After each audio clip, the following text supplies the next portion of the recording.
See, look, bro. I was gonna let you slide, but you ain't even like the video. You ain't comment. You ain't even subscribe, bro. What the fuck are you doing with your life, bro? Like that ass. What the fuck are you doing with your life, bro? You might as well just hit that sub button. You might as well hit that follow button on Instagram, Twitch. You feel me? And yeah. How about you come through and support me, bro? I'm tired of this shit, bro. How about you support me, bro? I just want y'all support. Do it.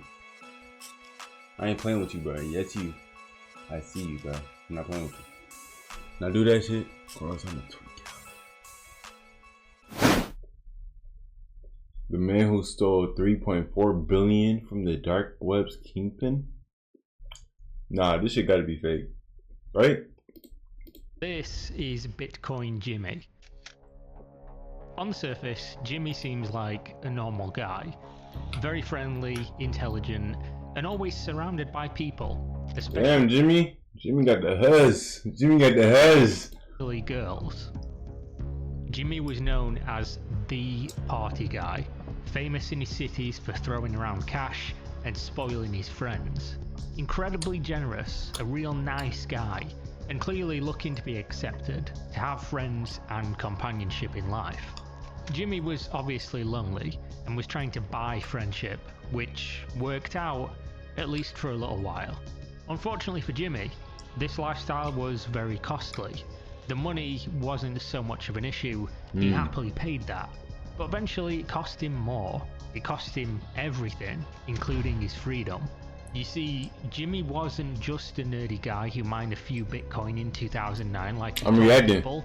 When they inevitably asked, how have you got so much money? Jimmy was actually one of the most wanted hackers on the planet. Bitcoin Jimmy had made a ridiculous sum of money stealing from the world's most illegal website, the Silk Road Darknet Marketplace. Over 50,000 Bitcoin had been sitting in Jimmy's possession since 2012, growing in value year on year, while the US government watched before their very eyes. From the initial few $1,000s that it was worth to $3.4 billion, an insane sum of money that Jimmy couldn't touch. For almost a decade, Jimmy instead tried to live his best life, to bridge the chasm of loneliness in his heart. But one day, it all inevitably came crashing down. The best life was getting too expensive, and he needed to dip into the stolen Bitcoin. But then, a single mistake, a moment of hubris, and the high life was all over. Police at the door, he's such a dummy, gang. Bitcoin seized, and ultimately prison. But the story's even crazier than it sounds. So first, let's go back to the very start. Okay. Born in Shanghai, China, papaya. James Zhang had it rough, even rougher than many immigrant children do. His father struggled to find work, his mother worked too much, taxing, insane long nursing shifts, and Jimmy himself was mercilessly bullied at school. He was called fat, he was called ugly, physically humiliated, and ultimately nowhere to turn. Whoa, what you mean by physically, gang? Ugly, he was harassed, physically humiliated. Like, got his pants pulled down in front of everybody type shit? Nah, that's wild. That's wild. I'm not going. That's wild. Now, if I got my pants pulled down in front of everybody gotta go. Dropping the tactical nuke on that bitch, nigga. No cap. And ultimately had nowhere to turn except for the internet. Like many before him and many after, introverted, shy kids, Jimmy found solace in being a nameless, faceless entity on the World Wide Web. He could be anybody, or nobody, judged by what he could do and what he said instead of how he looked. With this being the case, he put his mind to learning, to bring value to what was now his new home, and within a few short years, he'd become a proficient coder. While that portion of his life was going great, unfortunately, everything else continued to shape Jimmy in ways that would lead him down a dark path, one way or another. His parents had now divorced and left him with even less attention than before. No one really seemed to care about him or what he was doing. Even when he graduated from high school and earned a scholarship at Georgia University. This should have been a moment for celebration, but nobody really cared. At all? Like even his parents? Yo, I ain't gonna lie, I would crash out too, gang. No cap, like me and you broke. I'm not gonna lie, nigga. What the fuck you mean? Nobody gonna celebrate with me? See, swear. The fuck? So Jimmy did what anyone else would do. He packed up his shit and left for greener pastures, saying goodbye to the people who held the label of family, but not the sentiment. At university now, Jimmy found a new love. Well, actually he found two of them. Alcohol and girls. Jimmy might not have been the most popular kid, but he was willing to put himself out there and he loved to party.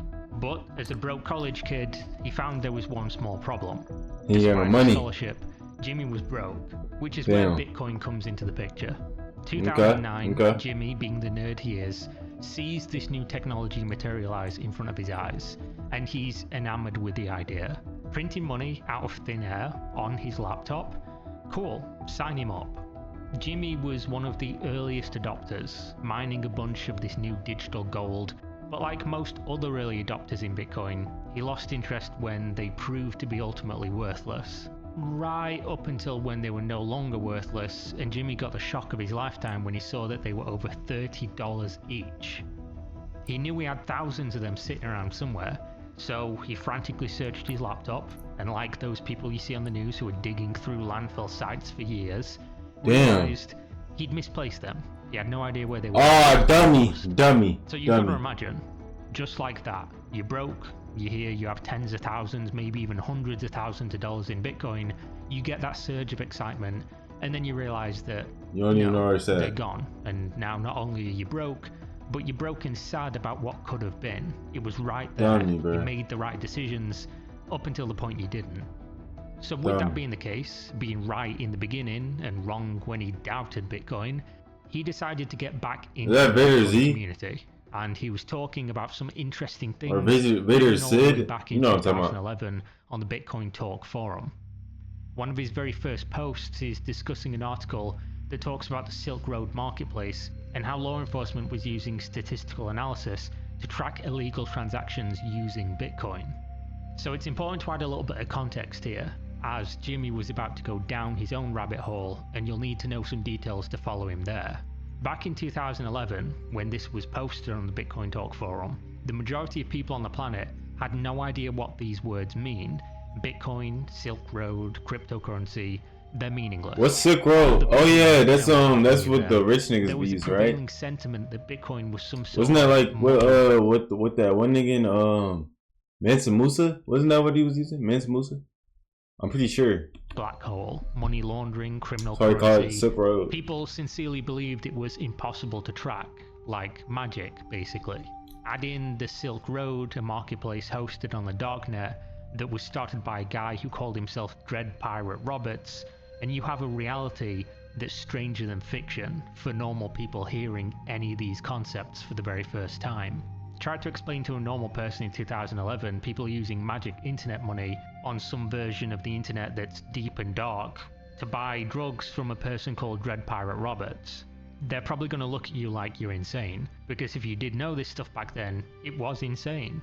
Yeah, I didn't know what the fuck Bitcoin was back then. Technical trenches, knowing that Bitcoin was technologically traceable, even more so than any other form of currency, this was all very silly. Which is why you can also see Jimmy talking about mixing Bitcoin using the then most popular Bitcoin exchange website, Mt. Gox. Mixing refers to making your Bitcoin untraceable by breaking the on-chain link between wallets. To give a simple example, let's say I have one Bitcoin in the wallet. Ain't that what that one nigga did? Anybody in the world can then see that on-chain transaction from my wallet to yours. But if an exchange has a wallet with loads of Bitcoin going in and out, I send my Bitcoin there, it gets mixed with a bunch of other stuff, a brand new wallet with no transaction history is made, and then withdraws that Bitcoin from the exchange. There's no way to see any link through on-chain. The idea is that the exchange will have a record of which wallet sent in the Bitcoin and which wallet it went to. But if you were just to simply use a fake name and address, and the exchange didn't cooperate with law enforcement, your transaction becomes a ghost. Do this multiple times, using multiple exchanges, multiple wallets, or mixing programs, and you're well on your way to hiding Bitcoin from any prying eyes. This thing just gave us the rundown on how to be a ghost in Bitcoin game. The fuck? Yo, he just literally gave us game. Like, game is game type shit. Like, he literally just put us on game. The fuck? I don't think he's supposed to be doing it. I'm not gonna lie. Isn't that like bad info to give out to the public?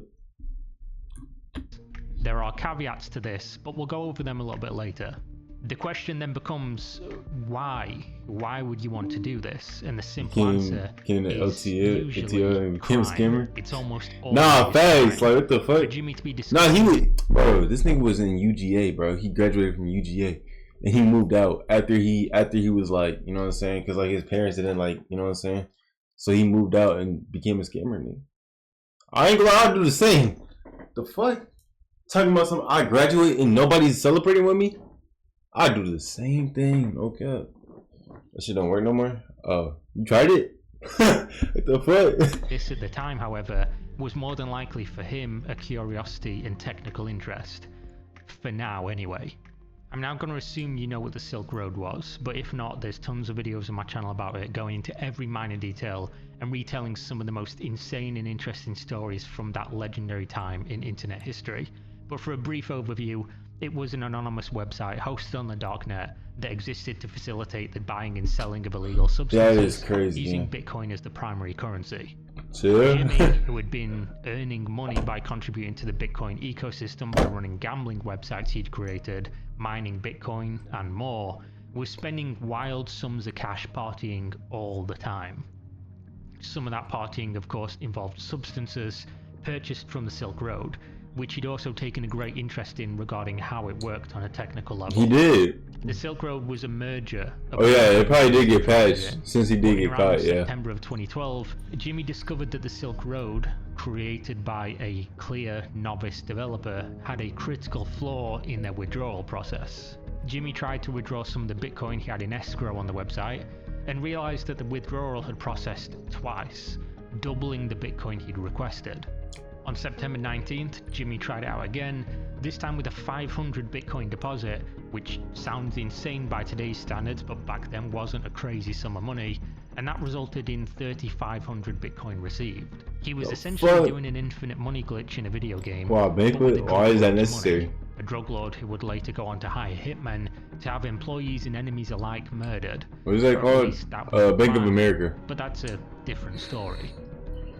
Jimmy, the nerdy kid who'd been bullied his whole life, was now stealing from the notorious Dread Pirate Roberts. But not just a few $100s, but tens of thousands, hundreds of thousands of dollars at a time.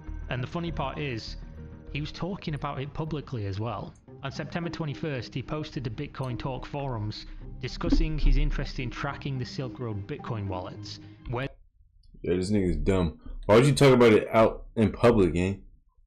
Yeah. GG's. the money was being moved to, when it was being moved, how many Bitcoin was there.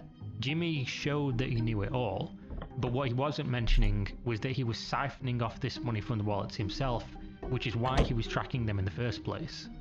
So to clear this up, this was a crime of opportunity. He didn't plan to do any of these things, at least not initially. He stumbled over the fact he could withdraw as much money as he wanted from these escrow wallets. And you've got to ask yourself, what would you do in this circumstance? It's an illegal website. Everyone's anonymous. At least they think they are anyway. You press a button, you double your money. Are you going to keep pressing the button? Where it became planned was when Jimmy created 9 additional accounts, loaded them up with Bitcoin, and money that wasn't the Silk Road's. Is that serious? Other users that they left in the website to purchase illegal substances. It was good, Jordan. It didn't take long until what we're going to call a hack had been noticed by Dread Pirate Roberts himself, who then contacted Jimmy on the Silk Road to ask him about it. Weirdly, he didn't threaten Jimmy, he didn't even ask for the Bitcoin to be returned, he just wanted to know how to fix the issue so that it wouldn't keep happening. This was a recurring theme if you follow the management of Silk Road. Ross Ulbricht, the man behind the mask, would often employ hackers, of which there were many, due to the fact he had no experience developing something like this. After all, it's simple for him. The website can generate infinite money if it remains active, so keeping it alive is worth considerably more than anybody could steal in the process. But what becomes very clear if you go through the story of Dread Pirate Roberts is that he was a total novice to the world of building a criminal enterprise, and so was Jimmy. Instead of riding off into the sunset, he was posting threads on BitcoinTalk.org asking people how many bitcoins they have, bragging about his new car, and ultimately remaining incredibly active discussing his life and Bitcoin. He did, of course, contradict himself sometimes and post claiming to be a millionaire with just a measly 5,000 Bitcoin, despite knowing he had over 50,000 just from the Silk Road hack he'd committed months prior. Perhaps this was the point he'd decided to distance himself from most of his wealth being illegally obtained from a dangerous and shadowy figure on a website full of criminals, which is probably a good idea. Yeah, it is a good idea. Jimmy was trying to play it smart, and so far, he'd been successful. Yes, he had access to an insane number of stolen Bitcoin, but he'd also been accumulating legitimately made Bitcoin since 2011, and by 2014, what was once worth a few $100s each was now worth hundreds, thousands. Jimmy was a multimillionaire without Silk Road coins. He was able to fund his party lifestyle, graduating from college, buying houses near campus, and making his earlier dreams come true. He used to be unpopular and poor, now he was rich, and this made him incredibly popular, which was at the core exactly what Jimmy had always wanted. He was out of control. He was throwing money around like it was going out of fashion. All drinks on Jimmy all the time. Shopping trips for expensive brands on Jimmy. Private jets across the country on Jimmy. Mansion Airbnbs, yep, put that on Jimmy. And unsurprisingly, this meant that Jimmy was never short of friends, and of course girls. But the most interesting thing about Jimmy was going on without anybody's notice. You see, he wasn't content with being moderately wealthy, having a high-flying lifestyle. That was somewhat mundane for him.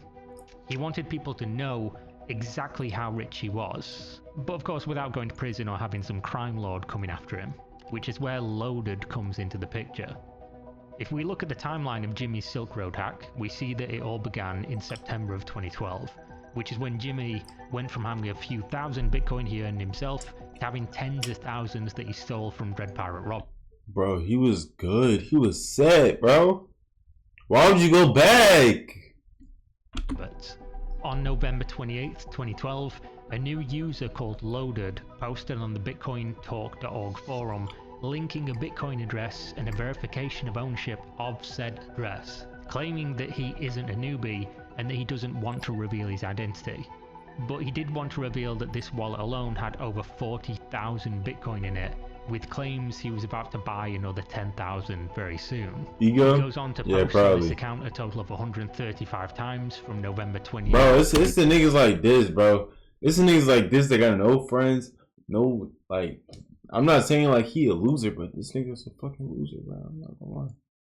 Like, niggas like this, bro, of course they're gonna be trying to like inflate their own ego. If they get a little bit of money, they're gonna be like, oh yeah, nigga, look at me, I'm fly as fuck. Like, bro, just be humble, gang. Calm down. 2012 to March 24th, 2017, where he refers to himself as a whale, with his forum signature stating he's a Bitcoin multimillionaire, a broker, and an asset manager. He was none of those things. This was just Bitcoin Jimmy, using an alt to flex his ill-gotten gains. You've got to think, he had all the attention he could hope for in his real life. He was wealthy, he'd actually made it, but that's never enough, is it? Because there's always going to be something else. And for Jimmy, the measly few $1 million he had was nothing compared to tens of millions, hundreds of millions that was just sitting there. I guess maybe he figured if he couldn't use it, at least he could get the social status of having it, even if it's anonymously on a forum. But obviously you're playing with fire here. And what's funny is that Jimmy was trying to be something he wasn't. He wasn't a trader. He'd accumulated and built things for Bitcoin users and gambled, but he needed a way to LARP on that Loaded account, some way to pretend this was legit money, to make himself a big shot, because he obviously couldn't say, yeah, I've got all this Bitcoin, but I stole it from the Silk Road. Instead, he talked about his trading styles and claimed to be considerably more wealthy than he was, with one post claiming that this wallet was only a quarter of his current holdings, as well as claiming to be buying Bugattis and other such nonsense. And why is bro false claiming? Maybe he was buying Bugattis, why is it nonsense? And that's because despite Jimmy talking about this online, which was very silly, he was still wasted for somewhat a clout. smart That's what I'm guy. saying, bro. Remember back to his posts in 2011, he knew Bitcoin was traceable. He knew these people on the forums could look into where this money had come from and see it came from a hack from the Silk Road. But that wasn't very likely to happen. Nobody was looking. But Jimmy knew the only things he could do with the Bitcoin were to move it around, break it into chunks and try to hide it effectively, and ultimately just wait. There was only one thing he couldn't do with the Bitcoin, and that was to spend any of it, not a single one. Jimmy knew that the moment he tried to convert this Bitcoin into a real world currency, or to put it in an exchange that adheres to Know Your Client or KYC regulations, he would simply create a paper trail to his identity. Damn. And probably in short order find himself in a federal prison. Why would you?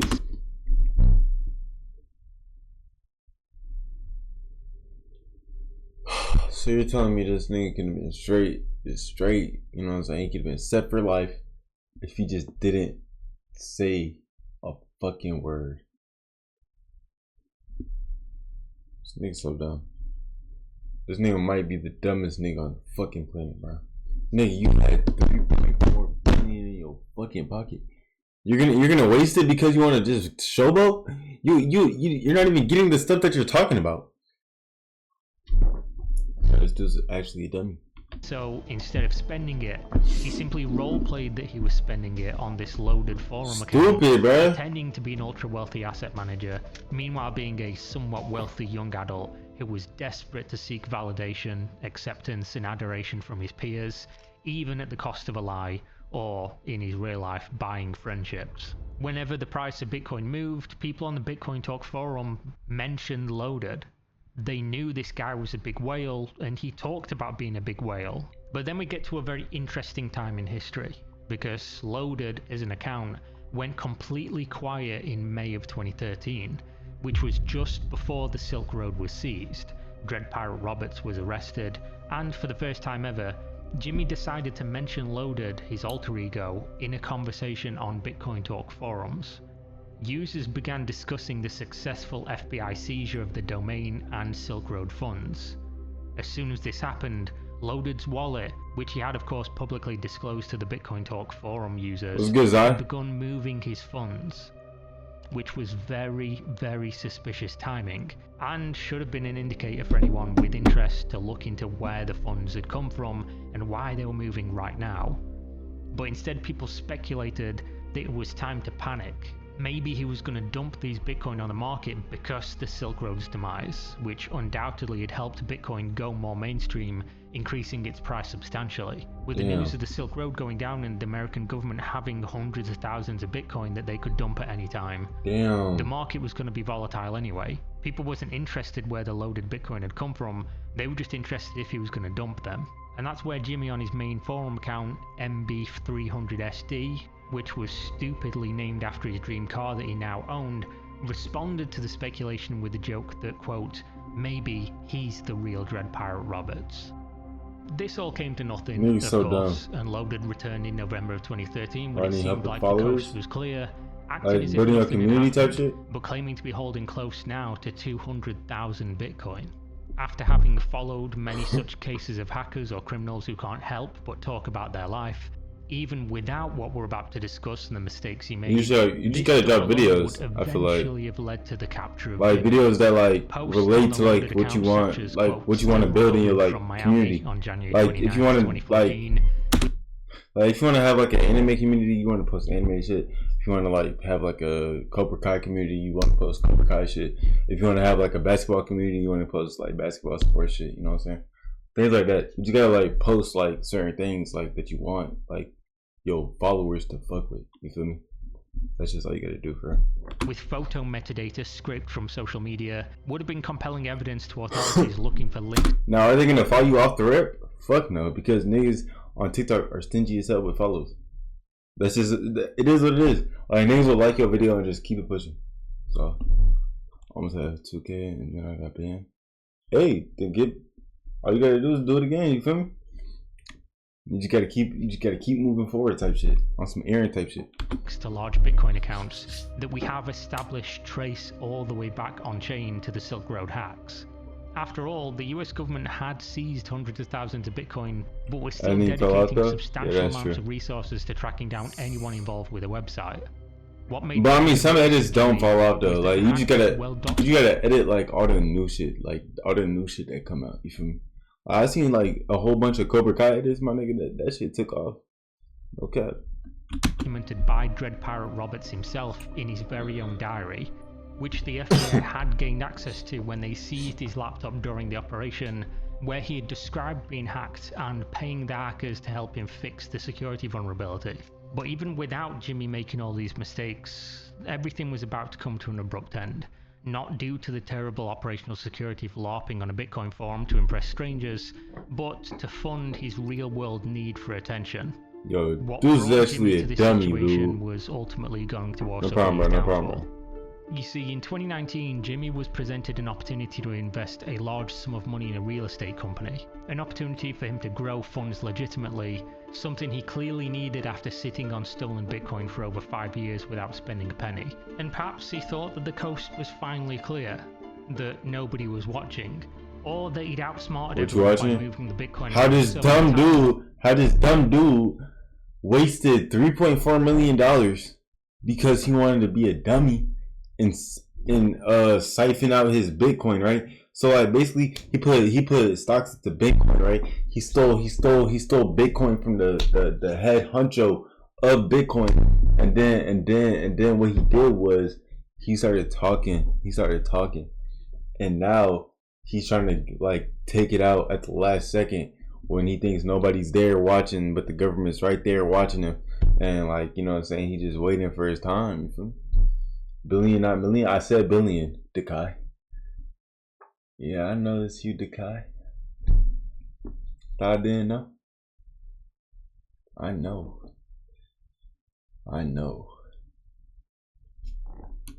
That nobody knew where it was. But in March of 2019, Jimmy, somebody who is, let me remind you, incredibly intelligent, who had pulled off one of the biggest financial hacks in history with the current valuation being insane $200 million, decided to call type the local shit. police department to report a robbery. Apparently somebody had broken into his house and stolen close to $400,000 Was that of word his chat? money. And despite sitting on over $200 million, and clearly not wanting for anything, still having his own money as well, he decided to report the theft of that money to the police. Because for whatever reason, in Jimmy's head, having over $400,000 Wait. What did you do? $200 million, and clearly not wanting for anything, still having his own money as well, he decided to report the theft of that money to the police. Still having broken into his house and stolen close to $400,000 of Jimmy's money. Apparently somebody had broken into his house and stolen close to $400,000 of Jimmy's money. Damn, I'm not gonna lie. 400,000 is crazy. But like, nigga, you have 3.4 bill. This little ass sum isn't like really such a big deal for real. Still got 3 billion. Not even 3 billion. You still got 3.4. What the fuck? Or 3.3? And despite sitting on over $200 million, and clearly not $200 million. He was sitting on $200 million. You don't need 400,000. The fuck? Especially if you stole the money. Yo, this dude's actually a dummy. What's good, Kizzy? Still having his own money as well. Greetings! He decided Salutations! to report the theft of that money to the police. Because for whatever reason... What, you said billion? I thought you said million. No, I said billion, bro. Like in total, he stole 3.4 billion. But like right now, he got 300 million. No, 3 million. I don't know what the fuck. I don't know, bro. Okay, I'm gonna keep it above, bro. I don't know, bro. And in Jimmy's head, having over $400,000 in cash just sitting around in your house randomly while you're on vacation would not trigger any alarm bells with the IRS or federal agencies. But obviously, it did. Suddenly, Jimmy's name and case crossed the desk of Trevor McAllennan, a forensic investigator for the IRS, whose entire speciality was He's actually a into dummy. crimes just like this. Not a stolen $400,000, but crimes involving cryptocurrency. Jimmy had no idea. He'd just put a bullseye on his head with the one organization you really don't want aiming down the sights at you. Now, this is the part that always trips up the criminals, and I'll explain why. As it stands, you, me, and everybody watching this video is doing so on what some people like to call Web 2.0. You're connected to the internet through your internet service provider, or your mobile data, and all of that is being recorded by those companies. You have an IP address assigned to you by these services, and whenever you do anything, you are leaving a digital footprint. For real? Like even when I goon? Oh shit. Yo, I'm cooked. Actually, no, I'm not. What the fuck? Bro, they shouldn't even care about that, right? Internet provider knows I don't even think they care about that, bro. When you're doing it, and that information is stored. Not just that, but the websites as well that you're interacting with do the same thing. If you open Twitter at 2:53 PM on Sunday the 11th, Twitter and your ISP know you did that, even if you didn't post anything publicly. This is the case for everything on the internet. What the fuck? Like, nigga, I know you goon. Everybody goons, bro. Darknet, virtual private networks, and other such measures to try to anonymize your activity, then it's all just there to be seen. And this is the key reason that almost all cybercriminals of a certain size are eventually arrested. Because while a random Bitcoin address can be created by anyone and not be linked to a person's identity in any way, I goon 5 times a day. 5 times is insane, gang. No. Where you capping, bro? Where you capping, bro? Word 2, you're capping. The second that Bitcoin address or any other Bitcoin address that's ever interacted with it in any way for even 1 second is linked to any Web 2.0 activity, you have to have immaculate, perfect operational security or you will be caught. One slip up for 1 millisecond on any linked account between cryptocurrency, blockchain, and the internet that we all use daily is all it takes. You could have spent the last 10 years moving Bitcoin around between tens of thousands, hundreds of thousands of wallets using perfect anonymous applications, and the second you try to move that money onto an exchange or anywhere else, you've then created a digital footprint that leads potentially right back to you.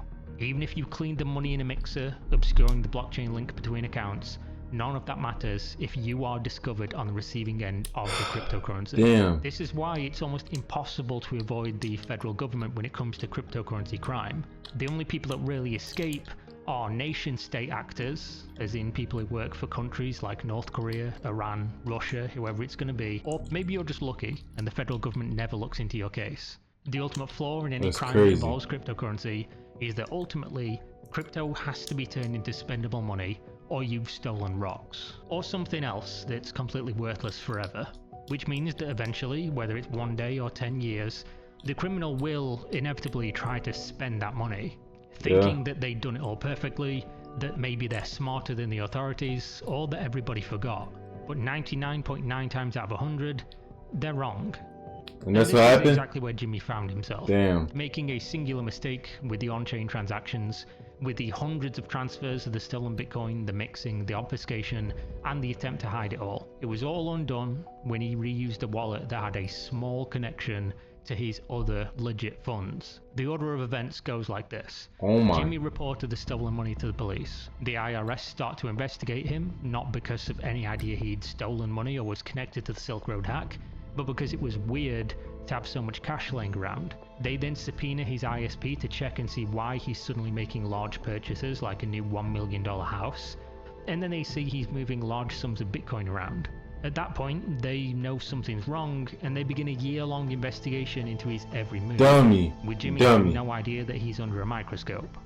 That single mistake of that one transaction with a wallet that was attached to both the legit funds and the hacked funds was then used to track him back to the initial Silk Road hack that he had spent almost a decade trying to hide.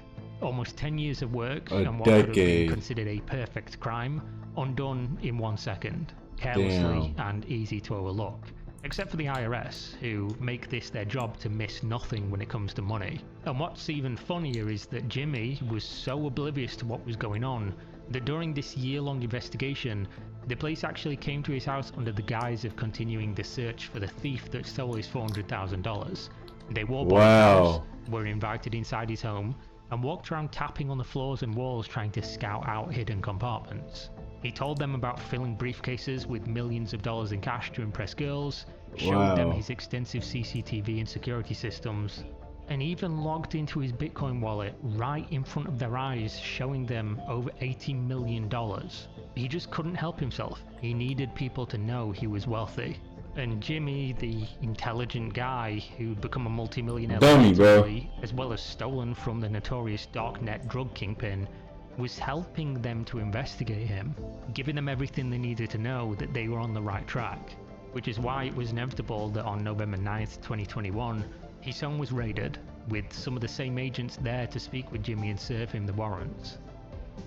What they discovered was beyond their wildest expectations. There were dozens of hiding places around the house, with physical Bitcoins stashed here and there, hard drives everywhere, stacks of cash in a floor safe, and most importantly, a small computer hidden inside a Cheetos popcorn can in the bathroom closet. Wow. They found 50,676 Bitcoin in Jimmy's house. At the time, this was valued at $3.4 billion. Jimmy, of course, had his day in court. He was sentenced to just 1 year and 1 day in federal prison, which was handed down in April 2023, over a decade after. Yo, I know this nigga was sick. You had $3 billion, gang, and you just had to call the fucking cops. He had to call the cops. But I don't know. Yo, he couldn't even, I ain't gonna lie, he couldn't even do anything, bro. He couldn't even do anything with that money, though. Like, he couldn't move it, like, he couldn't, like, transfer it to himself, because they would have automatically been on that ass, you know? But, like, damn. That's crazy. After the theft, and meaning that Jimmy is now once again a free man. Though, of course, missing... Yeah, they was gonna find out either way. ...in the past decade. And that's the story of Bitcoin Jimmy. His successful heist of what was once a few $100 grand eventually made him VPN ain't gonna do nothing. He couldn't spend.